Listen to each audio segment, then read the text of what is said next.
Hindi umaga, di ba? Magandang hapon po o gabi na. Magandang gabi sa bawat isa. Dito po sa ating maliit na bulwagan. At ganun din sa ating wala pong sawang sumusubaybay sa ating FB Live. Gabi din po sa inyo lahat. Of course, magandang gabi sa ating Panginoon. Good afternoon. Good evening. Oh, good evening. Good evening po sa ating. Parang yung iba natin kasama, hindi sila sanay ng ganitong oras. Pero yung iba po nagpasabi na nagkakaso, si Sister Hazel, sila Sister Michael, si Elmo, hindi nakarating, si Sister Princess, ng family, nagkasakit din po. Sino Brother Lucky, hindi ko alam, hindi nagpasabi. So, nakahanda na po ba ang bawat isa? Ang ating mensahe po ngayong gabi nito ay isa na namang pagtutuwid ng Panginoon sa bawat isa sa atin. Actually, ano man ang mensahe, ito man ay mensahe ng kasaganaan, mensahe ng kaligtasan, mensahe ng pagbabago, mensahe ng pagtutuwid, lahat ito ay pagpapala, di po ba? Kapag yung salita ay galing sa Panginoon, hindi po pwede tayo hindi mapagpala. Ito po ay bibigay sa atin ng panibagong pagtutuwid, panibagong kalangkasan, panibagong pag-asa, lalo na sa atin ang kanyang mga anak. The title of the message for tonight is Wrong Motives. In Proverbs 16:2, it says, all a person's ways seem pure to them, but motives are weighed by the Lord. Sa Tagalog po, sinasabi ganito, ang akala ng tao ay tama ang kanyang kilos. Ngunit sa tunay niyang layon o tunay niyang layunin, ay si Yahweh ang nakatatalos. Wala naman po tayong may tatago sa Panginoon, di po ba? Lahat ay hayag sa Kanya, lahat ay kita Niya, maging ang ating iniisip, maging ang ating mga pinaplano, maging ang laman ng ating puso, ang lahat ng ating nararamdaman, ang lahat ng ating mga iniisip patungkol sa ating kapwa, iniisip patungkol sa Kanya, lahat ito ay nakikita ng Panginoon. So, nalalaman po ng Diyos, lalo na ang pinakamotibo kung bakit natin ginagawa ang isang bagay. Minsan po, tayo ay nakakapagbalan kayo, di po ba? Pwede natin itago sa kanino mang mga tao, maging sa ating mga kaibigan, o even with our family. Kapag kasama natin sila, pwede tayong magtago ng mga bagay na ayaw natin. Kung minsan ako po, hindi naman sa ako ay nagsisinungaling sa aking asawa. Kung minsan, may gusto akong itago na parang ayaw ko lang niya na siya ay ito ay marinig. Kung minsan, itinatago ko yun, pero the Lord, yung Panginoon, kita ang lahat. Sabi ko nga, maging sa ating mga kapamilya, pwede tayong magtago ng ating nararamdaman. Kung minsan, di ba? Ang saya-saya ng family, pero deep inside you, meron kang nararamdaman pait. Kapag nakapag-join ka sa group na yon, sa kanilang bonding time, hindi mo, kung minsan ayaw natin ipakita yung feelings natin, di ba? Para hindi sila mabad trip. Di ba? Pwede natin itago na kumwari ay masaya din tayo, di ba? Pero not the Lord. We cannot hide anything from God na pwede ba yung magpapakita ka kumwari ng masaya kay Lord, pero deep inside you, hindi. Of course na, alam ni Lord kahit hindi mo sabihin. Di ba? Meron mga panalangin po tayo na kahit walang lumalabas na salita sa ating bibig, basa ni Lord eh. Di ba? Kahit na hindi ka manalangin, basa ni Lord kung ano yung gusto mong iparating sa Kanya. Sabi ko nga last Sunday, we do not pray to inform God of what we need or what we feel. Alam niyo yun eh. We pray to inform ourselves that God is there and God is good all the time. Amen po ba? I-inform natin ang sarili natin.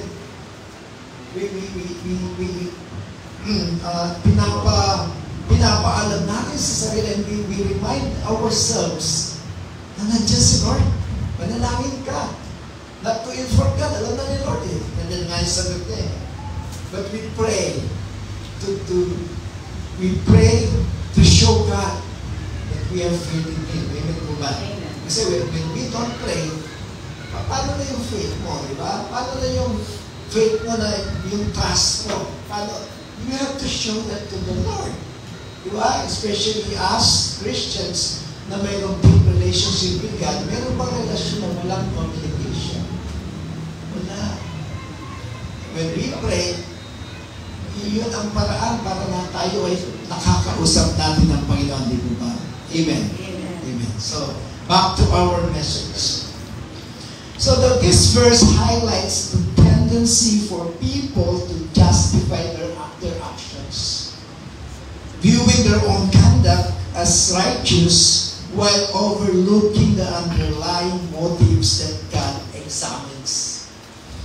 It emphasizes that while humans may be satisfied with outward appearances, God judges the heart and the spirit.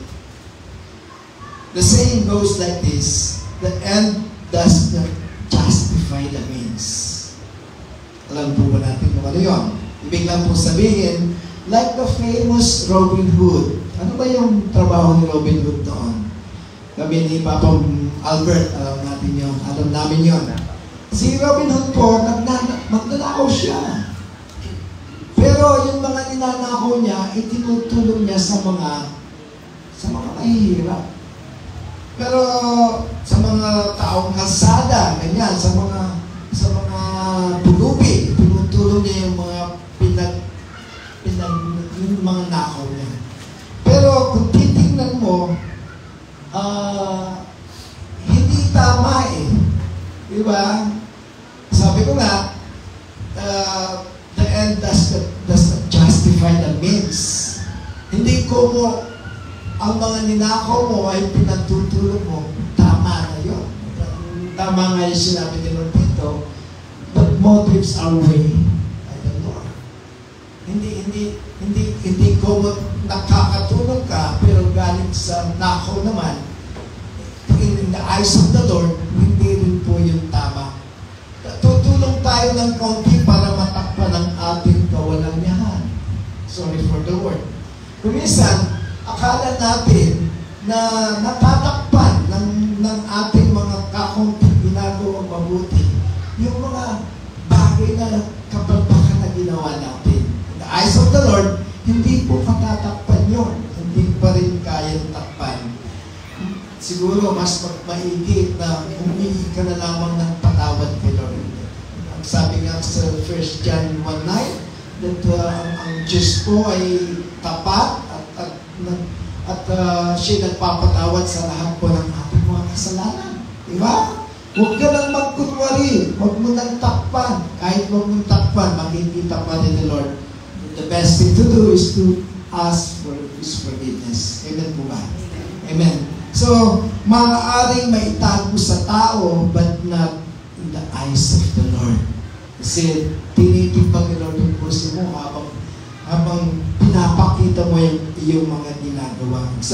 Ang sabi pa dito, karagdagan sa Proverbs 21:2, all a man's ways seem right to him, but the Lord weighs the heart. Parang katulad din ng unang verse natin, na inaakala ng tao na tama ang lahat ng kanyang ginagawa, ngunit ang Panginoon lang ang nakakaalam kung ano ang ating mga motibo.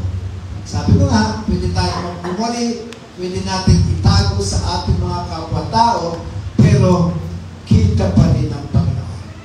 Human beings can operate from a variety of motivations, often negative, pride, anger, revenge, a sense of entitlement, or the desire for approval can all be catalysts for our actions. Any motivation that originates in our sinful flesh is not pleasing in the eyes of God. Tama lang na dayahin ko ng 2 oras yung overtime ko. Mayaman naman yung kumpanya eh. Walang mawawala sa company kung magdadaya ako ng 2 oras sa aking, magdaragdag ako sa aking, ano bang tawag doon? Piniro ba yung pinipirma mo? Time card. Oo, di ba? Lalo na, panahon po namin, wala pa yung mga, ngayon, mahirap ng dayain. Oo. Nung kapanahonan po namin, kakausapin mo lang yung, ano bang tawag doon? Magawa ng, oo. Kakausapin mo lang sa mga kapandaya ka na. So, ang sabi nga, wala namang mawawala sa kumpanya kung mandadaya ako ng 2 oras. Pero at the end of the day po, nagdaya ka pa rin. Kapag nagnakaw ka ng paper clip sa office at nagnakaw ka ng 1 milyon, pareho lang pong nakaw yun. Huwag mong sabihin malit na bagay lang ang ninakaw mo. Nagnakaw ka ng maliit at malaki, pareho lang po. The eyes of the Lord, pareho lang nakaw yun. Karma, hindi siguro. Kasi may balik. Pero hindi karma po yung tawag doon. Kasi lahat po ng ating ginagawa, hindi karma ang tawag doon. Kasi ang karma po, if you will define karma, na-originate po ito sa salitang Hindu, ang ibig sabihin, reincarnation po. Kaya ang daming sinasabi pa ng iba, yung karma ngayon, digital na. Di ba? Mali po yung term na ginagamit. Ang ibig sabihin ng karma po sa kanilang relihiyon, kapag daw ikaw ay masasama yung pinaggagawa mo dito sa lupa, mayroong reincarnation sa kanila. Pag sa susunod mong pagkabuhay muli, magiging daga ka, magiging aso, magiging talibatap sa Tagalog, magiging paniki ka. Ganun yung paniwala nila. So, huwag natin pong gamitin yung karma. Hindi po karma yun, it is called the law of nature, na kung ano yung inutang, ganun din yung kabayaran. Kung ano yung itinanim, gaya nga sinasabi sa Galatians 6:7, na kung ano yung itinanim natin, ay yun po ang ating aanihin. Nagtanim tayo ng masama, kasamahan ng balik. Nagtanim tayo ng mabuti, mabuti po ang balik. So, pareho lang naman mahirap gawin eh. Mahirap gawin ng mabuti, pero mahirap din gawin ng masama eh. Pero yung mabuti yung balik sa buhay eh. Why not just do good, di ba? Pareho mahirap yun. Why not just do good? Para makasigurado pa, maganda rin ang balik. Tama po ba o tama? Yun ang law of nature. Kung ano yung itinanim, yun ang babalik. Hindi po karma ang tawag doon. In Jeremiah 17:9, it says, "The heart is deceitful above all things, and desperately sick." Sinasabi sa ibang version, the heart is desperately wicked. Who can know it? Who can understand it? Ang puso daw ay mandaraya kaysa lahat ng bagay at luhang napakasama. Sino daw ang makakunawa nito? Kaya nga kung dito natin babantayan ang ating puso, ang ating feelings. Di ba? Minsan, huwag nating hayaan yung feelings natin. Feelings coming from the heart. Huwag nating hayaan yung feelings natin ang kumontrol sa ating pagkatao. Mas pananaigin natin yung isip. Di ba? Parati ko sinasabi sa mga kadalagahan, hindi puso lang. Na kung mo in love ka na kay Bigote, yan na yung forever ko. Mag-isip-isip yan. Amen po ba? Amen. So, yun nga, huwag nating hayaan po na tayo hawakan ng ating puso. Kasi, desperately wicked nga eh. Deceitful siya. Pwede siyang, yes, kung Kung minsan hindi natin maintindihan to, akala natin tayo yung feelings, tayo yung heart. Dapat siya din ang umawag sa atin. Hindi. Pwede mong hawakan yung heart mo. Pwede mong bantayan. At sinasabi nga dito, because our hearts are so deceitful, we should constantly evaluate our own motives and be willing to be honest with ourselves about why we are choosing a certain action. Hindi lang puso ang gamitin, pinagkalooban din tayo ng Diyos ng utak o brain. Ito yung sinasabi ko na pwedeng bantayan ng puso. Sinasabi ko sa Proverbs 4:23, above all else, guard your heart. Nagsisinungaling si Brother Dan, di ba? Bantayan. Huwag kang pahawak sa puso. Gamitin ng isip paminsan-minsan. O kaya equal po. Kasi masama naman yung puro isip, walang damdamin. When you choose your soulmate, sabi ng iba, yung magiging mapapangasawa. Sino bang mga single pa dito? Marami pa. So kung ikaw ay siyempre po minsan ng asawa tao. Minsan hindi mo naman alam yung mapapangasawa mo ngayon eh. Makikilala mo lang kapag matagal mo ng kasama. Si Sister Res, minsan sinasabi sa akin, kung alam ko lang. Tinanong ko nga siya minsan eh. Bibigyan ka ni Lord ng isa pang life.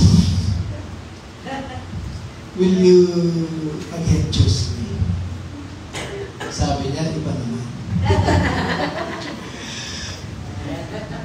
Tatanungin ko si Brother Dave, if God will give you a chance to have another life, will you choose against Sister Ria o iba naman? Iba naman! Be honest. Biro nga tayo.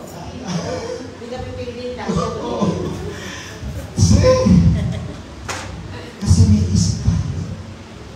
Siguro ako, si Sister Res, Brother Dave, nagpadala sa ganda, pogi. Diba? Ganda si Sister Ria. Wala nang isip-isip.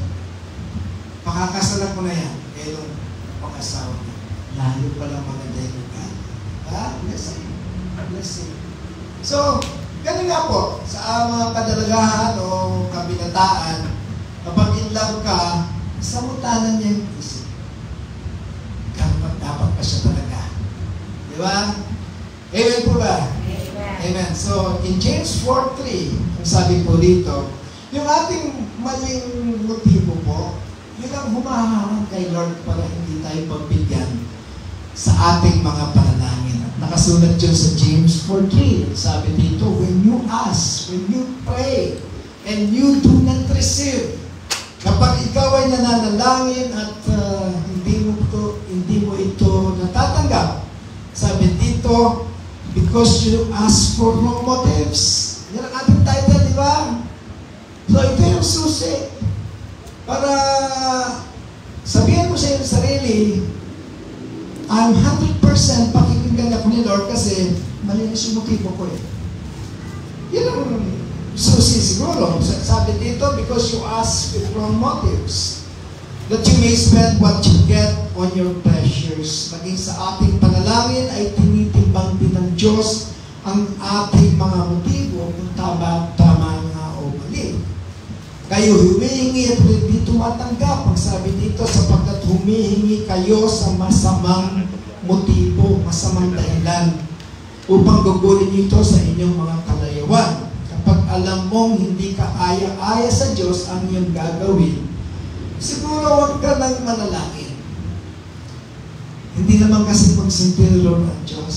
And alam ni Lord, kapag hindi tama yung motibo mo, medyo hindi safe eh. Parati ko sinasabi, God sees the bigger picture. Di ba? God sees the whole picture.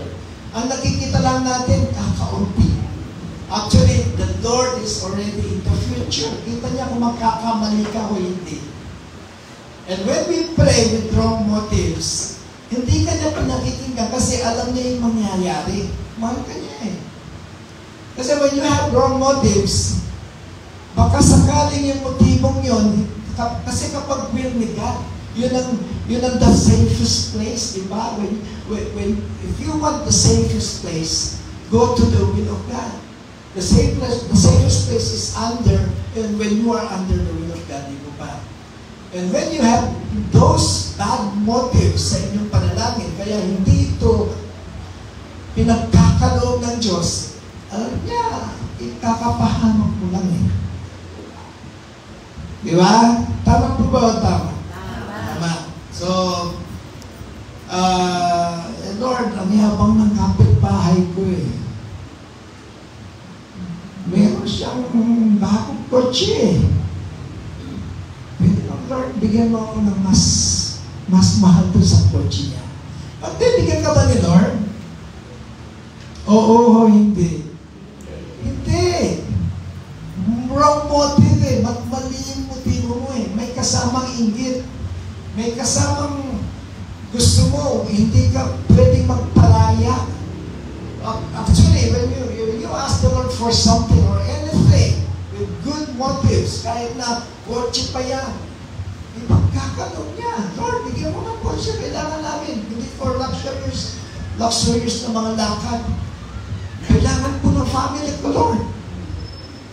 Pagkakalog ni Lord with good motives. Amen po ba? Amen. So, Lord, sana maging asawa ko na siya, si Mokang. Mayaman yun, Lord eh. Paano yumaman din ako? Wrong motive.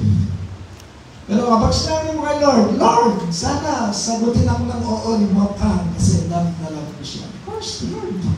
Walang imposible kay Lord kapag maganda yung motibo ng ating puso. Amen po ba? Amen. So, meron nakukuha sa atin yung ating poging-poging binata na sa scooter ngayon, si Brother Sam. Pagbalik niya sa Dubai, hindi na siya maluloko ng kahit sino babae. Gagamitin ang utak, hindi lang puso. Amen, brother. Noon, si Brother Sam po. Sister, hindi mo kilala si Brother Sam. Sister Eileen, hindi mo kilala. Doon. Kasi noon ito, hindi po ganito. Bukas ito, bukas. Then si Brother Sam, basic scooter. Dito siya, parang nagsasalita. Kumakatok na gano'n.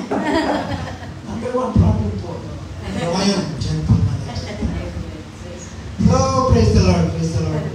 Sabi ko nga, ang tagal na kulang yung mga angels. Dalawa lang sila parati, pero magulo pa rin. Naging tatlo, mas magulo. I expect these 2 months, hindi na muna ako magsisermon. Yung 2 months natin, walang sermon, wala. Para sa ating angel, si Sister Maya. So, church, dadalhin natin yung church. If I would ask you a question today, I will ask you a question today. Why do you go to church? Kaya lahat po. Sagutin natin ang ating sarili sa isa na tayong tumayo pa rito. Of course, we go to church to gain something. To gain what? To gain blessings, di ba? To gain rich friends in this world. To gain praises or glory? Hindi. Kasi sinabi ni Lord, I will not give my glory to anyone. Sa Kanya na yung glory.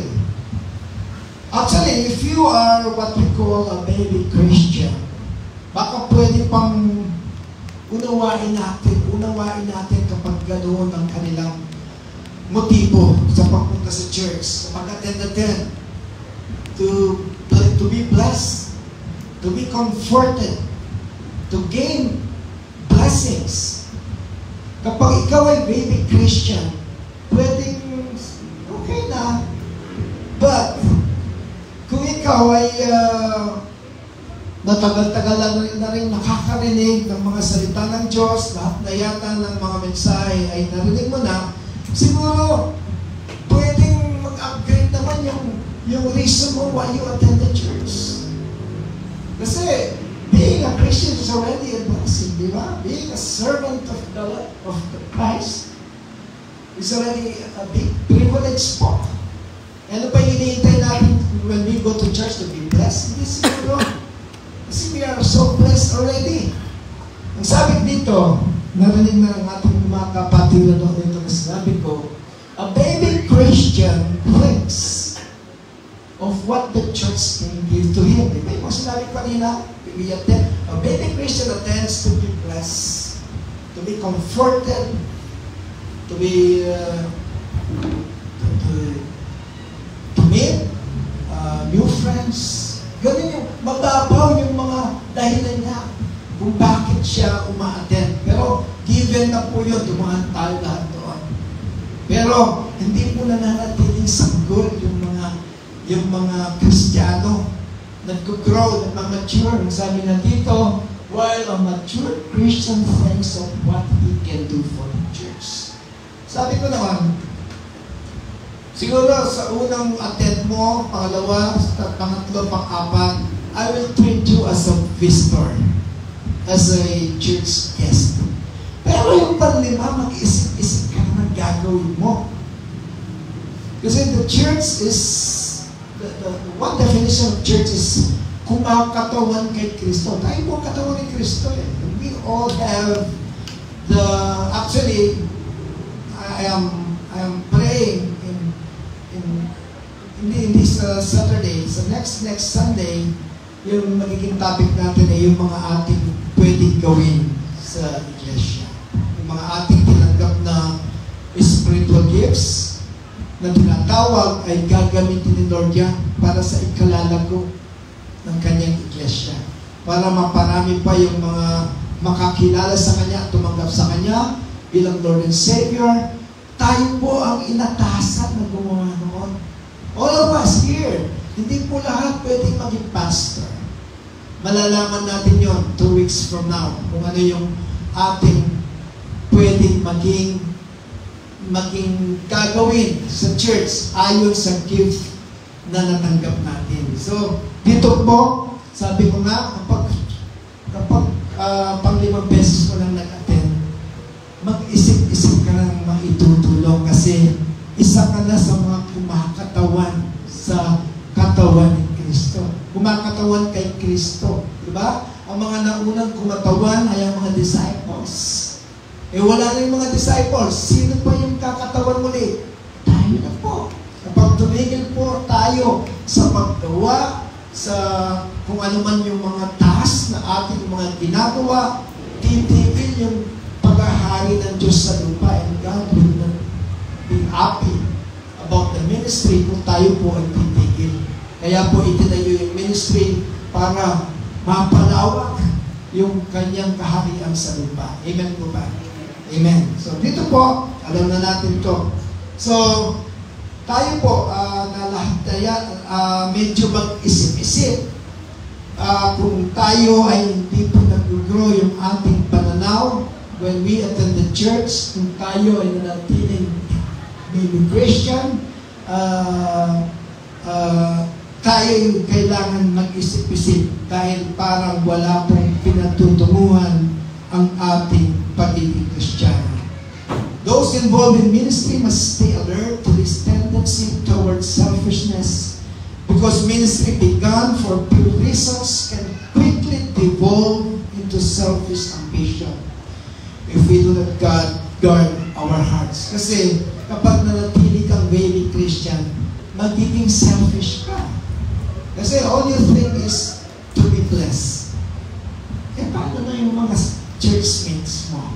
Paano yung mga kapitbahay mo na sana ay gagamitin ka ni Lord para sila man ay makakilala din sa Kanya? So, one reason why the Lord hindi tayo pinapayagan na maging baby Christian forever kasi gagamitin niya tayo para mapalawak nga ang Kanyang paghahari. Sabi po dito, in Proverbs 21:27, the sacrifice of the wicked is an abomination. How much more when he brings it with evil intent? Kinasusunlaman daw ng Panginoon ang handog ng taong masama, lalo na kung ang ihahandog niya ay may layuning masama. So, when we offer anything for God, when we offer something for the Lord, gaya ng ating mga offerings kanina, hindi lang yun, when we offer our service to the Lord sa ating mga outreaches, mga visitation ministry, and all that, kailangan po yung ating mga motibo sa ating mga puso ay walang layuning masama. Yung may evil intent. Kailangan walang mga tinatawag na ano ba tinatawag na yung self-agenda, ano ba tinatawag? Meron kang ano yung term?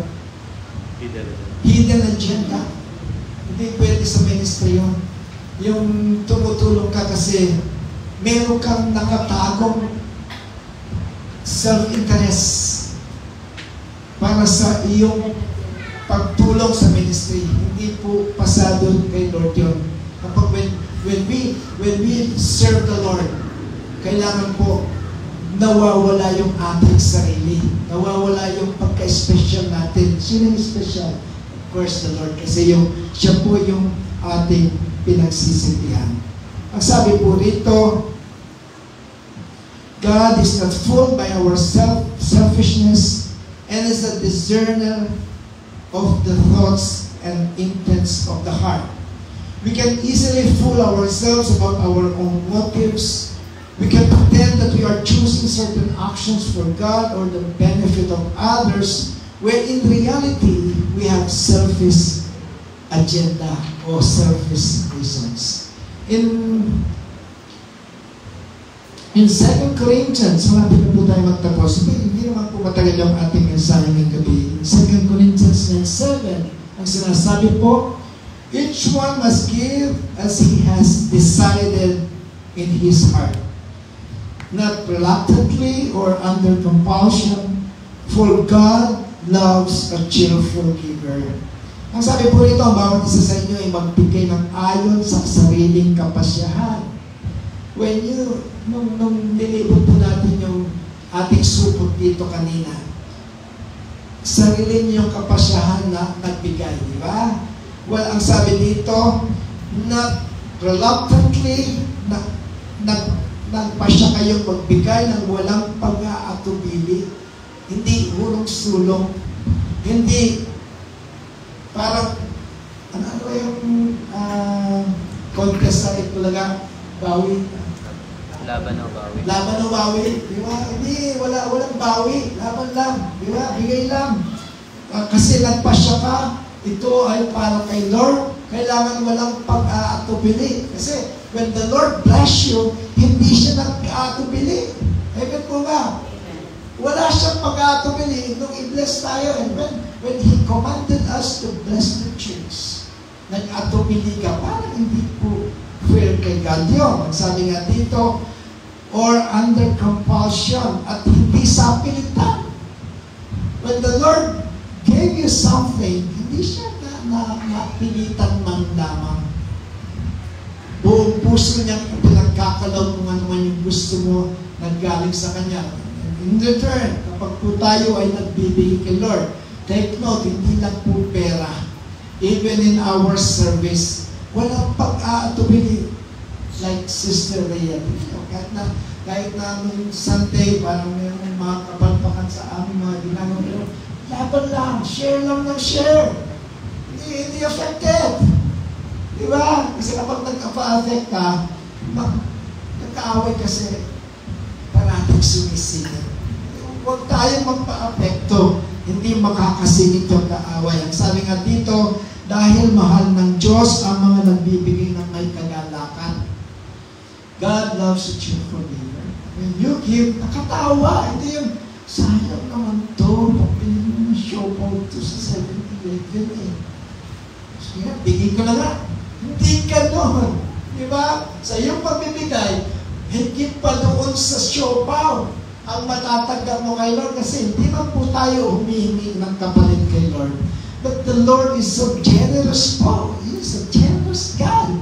Hindi mo mapipigilin yung pagka-generous niya kapag ikaw ay nagbigay. At tayo, sasabihin natin, no, no, Lord, hindi para sa iyo, sa iyong gawain. I'm not expecting anything in return, Lord. Alam ni Lord yun. Alam ni Lord. Alam ng Diyos ang motibo mo. Gusto mo tumulong sa church. Pero ang sabi ko nga, He is a generous God. Mapipigil na ba siya na ibalik ko ng siksik yung maapaw? You cannot control God kung ano yung gusto niyang ibalik sa iyo. Amen po ba? Amen. Sabi po dito, in Matthew 6:1, it says, be careful not to practice your righteousness in front of others, to be seen by them. I think, natalakay po ni Brother Kim dito, share dito, in front of others, to be seen by them. If you do, you will have no reward from your Father in heaven.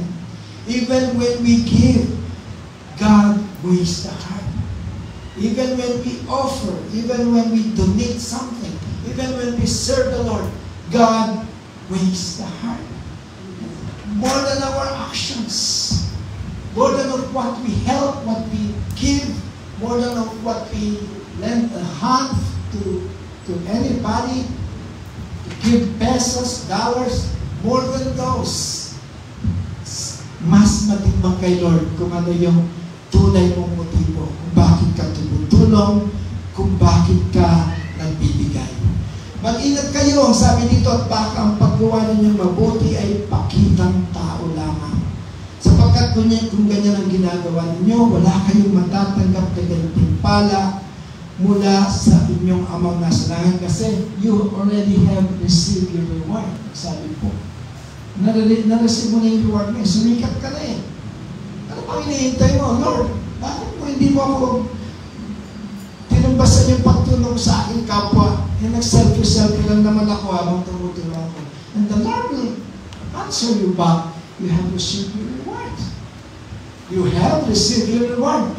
Ano, Lord? Sumikat ka eh. Dumami yung followers mo. Diba?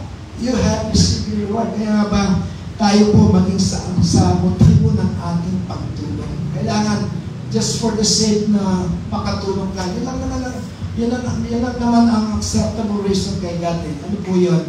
Kapag tumulong ka, gusto mong makatulong. Kapag tumulong ka, gusto mong tulungan yung kawawang tao. Wala nang ibang reason. Hindi yung, Lord, tumulong ako kasi pag ako'y nangailangan, matutulungan ako niyan. Hindi pagtulong yon. Pag ano yun, investment yon. When you help, hindi parang investment na someday, may balik sa akin ito. Yung taong ito, tutulungan ako nito. Hindi po pagtulong yon. Hindi ka aya-aya sa mata ng Diyos. Kailangan, ano po yung pagtulong? You help because you want to help that person in need. Amen po ba? Gusto mo siya, mahal mo siya, kasi kapwa-tao mo siya. Gusto mo, marami kang blessings. Ngayon, nakita mo na daranong ka, nag-iikos, tinulungan mo siya. Hindi dahil gusto mong i-bless kami more. Tinulungan mo siya kasi gusto mo matikman man lang niya yung kaunti sa mga natitikman mo. Tama po ba o tama? 1 Thessalonians 2:4 it says, but just as we have been approved by God to be entrusted with the gospel, so we speak not to please man, but to please God who tests our hearts. Bakit ba ako nandito nagpe-preach? To please you? To please our FB Live viewers? Sinasabi po sa susunod nating talata after this, if you please man and you do not please God, you do not have the right to be called God's servants. Sabi dito, sapagkat nirapat ng Diyos ay pagkatiwala sa amin ang magandang balita, o sa atin ay pagkatiwala sa atin ang kumakatawan sa Kanya. Nangangaral kami hindi upang bigyan ng kasiyahan ng tao. Hindi tayo nangangaral to make you feel good, to make you feel, to have fun. Hindi tayo nangangaral para tayo ay mag-entertain ng tao.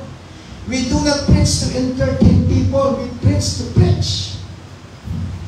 If you want to be entertained, and sabi mo nga doon sa aking FB post, go to malls. watch movie. Doon may entertain ka. If you want to be entertained, servants of Christ ministry is not the place to be. The church is built to proclaim the will of God so that we may know God and His will to His people, and not to have fun po. I preach the praise and not to entertain. Tama po yung aking iniisip kapag nag-preach ako. Tama po ba yung tama? I preach the praise and not to entertain po. Sorry about that kapag kayo naboboring. Sorry, hindi po ako nag-preach para alisin yung boring ninyo.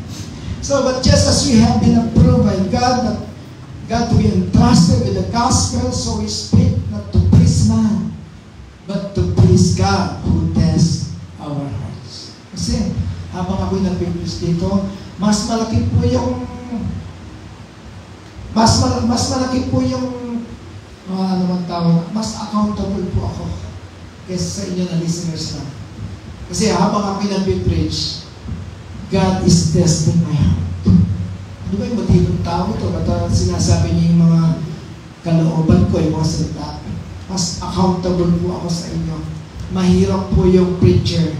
Mahirap yung nag-share ng Word of God kasi kailangan nakaayon lang po sa salita ng Panginoon. No more, no less po. Kasi may pananagutan po tayo kay Lord sa anumang sasabihin natin na pwedeng makapanlim lang sa mga taong nakikinig po.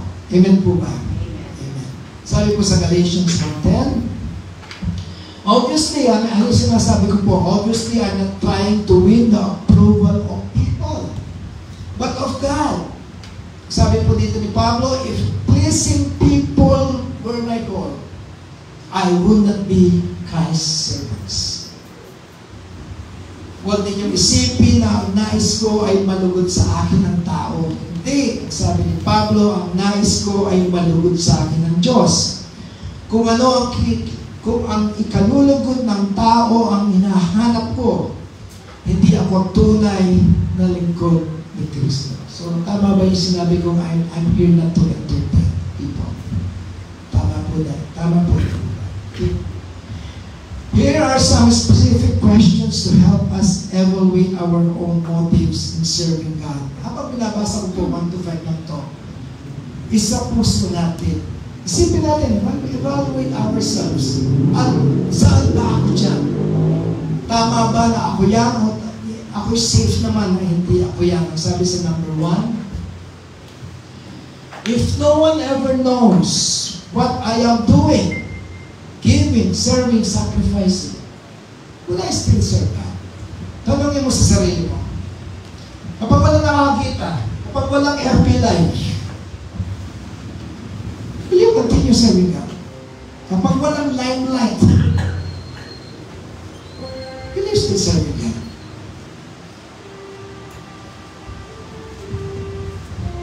Konsensya po natin mga kasal. Number 2, if there was no visible payoff for doing this, will I still serve the Lord? Kung walang ganansya, kung walang coffee break, example lang po. Kapag wala ka nang nakukuha, kapag wala na yung mga kapatiran na all out ng support sa atin,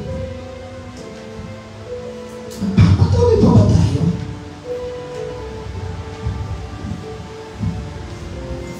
Ako po, sinagot yung sarili. Sagutin yung sarili. Number 3, will I joyfully take a lesser position if God asks me to? Yung ating bang paglilingkod ay nakabase kapag mataas ang posisyon mo, hindi. Hindi, kailangan worship leader ako. Bakit mo ako paglilinisin ng kubeta? Tayo ba yun? Ganun ba tayo? Kailangan po hindi nakabase sa posisyon. The pastor, the helper, the ushers, pare-pareho tayo, the eyes of God, pareho lang. Wala po. Hindi po ako umaangat sa inyo sa mata ng Diyos. Si Brother Zacchaeus na nandito, Brother Jimwell, dito, parating na dyan as a helper in the eyes of the Lord. Pareho lang po kami. Parehong servant lang.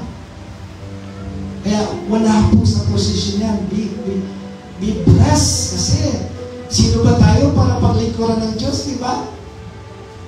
To be called a servant of the Lord is already a blessing. Amen po ba? Ano pang hinahanap mong blessing? Position? No way. No way. No way po. To tell you the truth, ako po nalilinis dito every Monday. Kapag natapos ng practice ng mga worship team, ako pa rin maglilinis. Pero hindi na siguro niya. Kasi naserve na ako sa mga nila. Amen ba, Brother Jimmy? Number 4, in serving God, am I doing it for the praise of others or how it makes me feel? Kapag ba wala nang pumupuri at pumapansin, titigil ka na. Kapag yung bang paglilingkod mo ay kapag nasabot lang ako, sasali ako dyan. Ano ba yun? Hindi po siguro. And last but not the least, number 5, if I had to suffer for continuing what God has called me to do, will I continue? Kung yes, ang magiging sagot dito ni Paul, Peter, John, wala sana tayo ngayon. They were persecuted. Lahat sila pinatay. Mayroong pinatay na nakapako sa krus. Si Pablo, habang nangangaral sa mga church, nasa dungeon, sa ilalim ng lupa. Sumisigaw lamang dahil wala siyang ballpen. At nililis na lang ni Luke yung kanyang mga sinasabi sa mga Corinto, sa mga Galatians, sa mga Ephesians. Nasa dungeon siya, mabaho, nandun na lahat yung toilet. Pagkain, toilet, nandun na, habang siya ay nasa ilalim ng lupa. Ang ilaw lang niya, parang kasilaki ng butas ng drum. Sumisigaw lang siya at nililista ni Luke yung kanyang mga mensaheng galing kay Lord. If Paul's answer was yes here, wala sana tayong Biblia na binabasa ngayon. Because Paul, 3/4 of the book of the Testament, galing po kay Pablo, inspired by the Holy Spirit. Wala sana si Pedro, wala na sana si Juan. Si Pedro po, nung pinatay siya, pabaligtad at habang nakapako siya sa krus ng pabaligtad, hinati pa siya sa gitna. If Peter's answer here was yes, tapos tayo po, konting persecution lang, salita lang, ayoko na mag-serve. Ayoko na sa pastor na yan. Ayoko na sa church mate ko. Dami sinasabi sa akin. Knowing all those apostles na pinagdaanan nila, mas mabigat pa yun sa'yo na na-persecute lang, na napula lang, na sermonan lang, na nilaayaw ka na. Kung yes ang magiging sagot dito natin, we have to think twice po. Sabi ko nga, being a servant of God, natanggap na natin lahat ng blessing at ng privilege. Huwag po natin yun sirain. And not to mention our Lord Jesus po. Ang sarap ng buhay niya sa heaven. Kung ang sagot dito ni Lord, no, yes. Wala sanang ligtas sa atin ngayon. Wala sanang nagbagong buhay. Wala sanang nakatanggap ng magandang buhay. Kung hindi po nagsakripisyo si Lord. Kung hindi niya binigay yung kanyang sarili for the love of His children. For His love for His children. Wala sana tayo ngayon. Nakukuha na natin yung mensahe. Hindi po para sa inyo lang yan. Also for me. Marami po akong Marami po akong nagagawang kapalpakan din. Marami din akong iniisip na nagpapa-disappoint sa akin, nagpapadismaya. Pero at the end of the day, iniisip ko po yung mensahe nito. Kasi bigat ba rin po yung pinagdadaanan? Kasi bigat ba ng pinagdadaanan ko ngayon? Yung pinagdaanan ni Pablo? Pinagdaanan ni Pedro? Pinagdaanan ni Juan? Pinagdaanan ng ating Panginoon Jesucristo? Para ako ay you know, church, there is no perfect church kung ang hanap mo ay perfect church. Kasi church is us. Walang perfect sa atin. And if there is one perfect church and you join the church, it will lose its perfection kasi hindi ka rin perfect. But if you are looking for a perfect God, there is one. His name is Jesus. Palamakan mo natin siya. So, focus on the Lord. Do not focus on your situation. Do not focus on your statement. Do not focus on what you are experiencing right now. Mahirap ba yan? Just continue serving God. Just continue focus on Jesus alone and everything else will become beautiful. Amen po ba? Okay si Pastor kasi tumitingin ka sa Diyos. Pero kapag di ka tumingin sa Diyos, makikita mo yung tunay kung anyo, hindi talaga pogi. Nagiging pogi lang yung katabi mo kasi tumitingin ka kay Lord. Nagiging mabait lang yan kasi kay Lord ang focus mo. Amen po ba? Amen. Amen. In closing, hingi po tayo ng tulong kay Lord. Hindi madali po yung kasi it is in our system already. Kung mayroon man tayo mga nagagawin po na nagagawa na mali po yung ating mga motives, mali yung ating mga intentions, magpapatulong po tayo sa Panginoon. At siya lamang po ang makakagagamot sa atin. Yung mga hindi natin kayang gawin, kaya pong gawin ng Panginoon. Amen po ba? And it's about time. Pa-erase na po natin kay Lord ang mga ito. Yung mga wrong motives natin. Para magiging kaya-aya po tayo sa mga ng Diyos. We will sing a song po na akma po sa ating mensahe and we will make this song a prayer to the Lord. Payag po ba tayo? Sa sarili. Wala pa po lang naman. Gitara yan.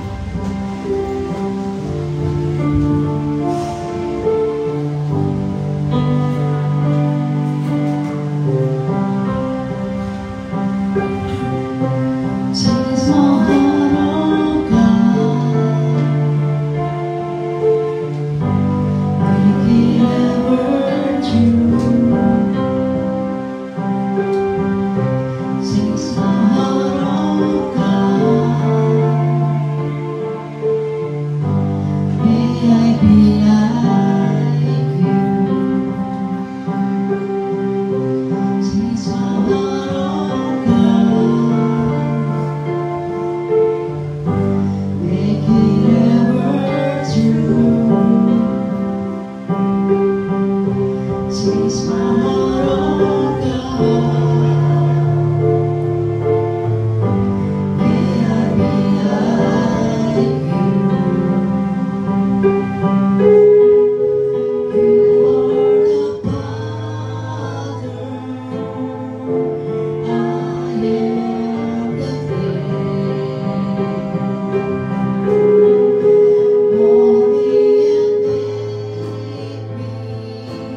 Yan po, may share lang po ako. Nung time po na nakita ko yung name ko, na closing prayer nga po ako.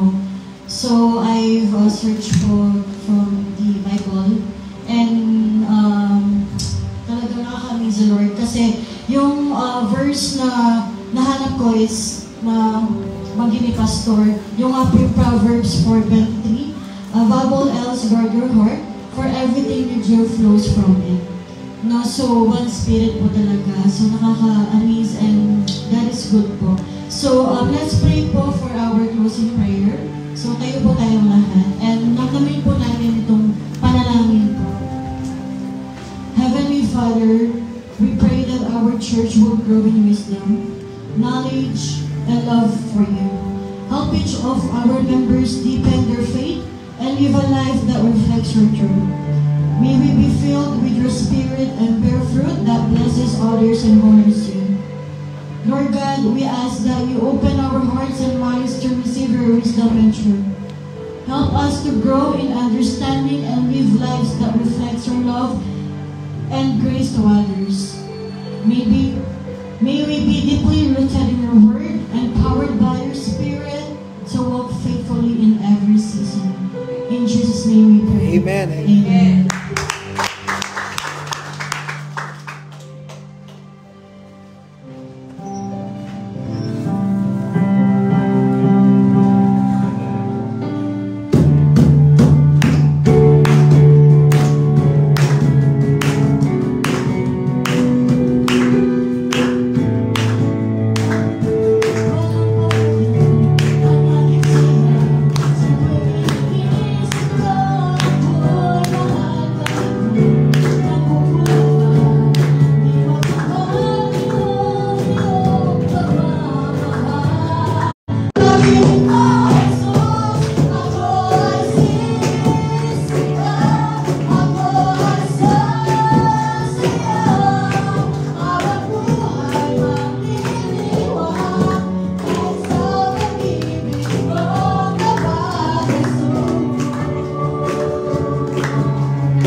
Praise the Lord. Hallelujah.